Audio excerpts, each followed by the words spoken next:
ഒട്ടുമിക്ക രാജ്യങ്ങളിൽ നടക്കുന്ന വികസനം പരിസ്ഥിതിക്ക് ഇണങ്ങുന്ന തരത്തിൽ ഗ്രീൻ പ്രോട്ടോകോൾ അനുസരിച്ചാണ്. ഇവിടെ നേരെ എതിരാണ്. ഇവിടെ അത് 1% പോലും പാലിക്കാതെ നമ്മൾ പറഞ്ഞാൽ കുന്നുപിടിച്ച് ഇത് നികത്തി കൊണ്ടുപോകുന്നു.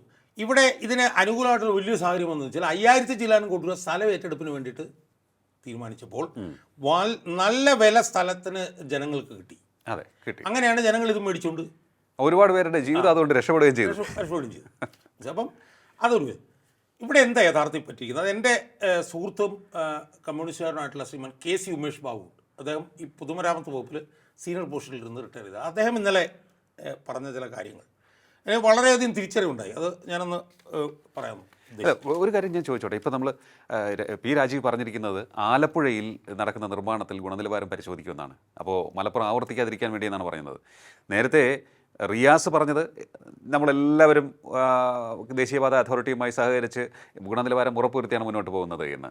അപ്പോൾ P. രാജീവ് ഇന്ന് പറഞ്ഞിരിക്കുന്നത് വ്യക്തമാണ്, മറ്റു സ്ഥലത്തൊന്നും ചെയ്തിരുന്നില്ല എന്ന്. നമ്മളിതിനകത്ത് കാണേണ്ട കാര്യം എന്നറിയാവില്ലയോ? ഇതിനകത്ത് ഞാനിത് മനസ്സിലാക്കിയൊരു കാര്യം എന്ന് വെച്ചാൽ ഈ PWDയിൽ നേരത്തെ ഡിസൈന് ഇൻവെസ്റ്റ്മെൻറ്റ് ഇൻവെസ്റ്റിഗേഷൻ പ്ലാനിങ് എന്ന് പറഞ്ഞിട്ടൊരു വകുപ്പുണ്ടായിരുന്നു വർഷങ്ങൾക്ക് മുമ്പ്. അതൊരു ഡെപ്യൂട്ടി ചീഫ് എഞ്ചിനീയറുടെ കീഴിലായിരുന്നു. അപ്പം ആ ഡെപ്യൂട്ടി ചീഫ് എഞ്ചിനീയറുടെ കീഴിൽ പൊതുമരാമത്ത് വകുപ്പിൽ പ്ലാനിങ്ങും ഇൻവെസ്റ്റിഗേഷനും പിന്നെ ഡിസൈനും ഒക്കെ വളരെ മെറ്റിക്കുലസ് ആയിട്ട് അവിടെ നടക്കുമായിരുന്നു. പക്ഷേ ഇപ്പോൾ എന്ത് സംഭവിച്ചെന്ന് അറിയാമോ? കുറച്ച് വർഷമായിട്ട് ഇത് പെട്ടെന്ന് തീർക്കാനുള്ള തത്രപ്പാടിൽ ഇതിൻ്റെ പിന്നെ കോൺട്രാക്റ്റൊക്കെ ആന്ധ്ര ഇതുപോലുള്ള സംസ്ഥാനങ്ങളിൽ നിന്നുള്ള വലിയ കമ്പനികൾക്ക് നേരിട്ടങ്ങ് കൊടുത്തു. കൊടുത്തു കഴിഞ്ഞപ്പോഴത്തേക്ക് എന്ത് സംഭവിച്ചു?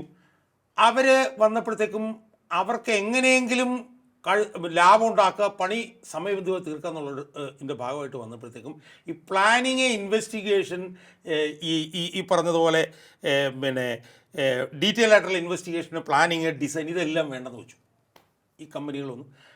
മനസ്സിലായി? അപ്പോൾ അവർക്ക് സമയബന്ധിതമായി തീരണം, അവർക്ക് ലാഭം ഉണ്ടാകണം.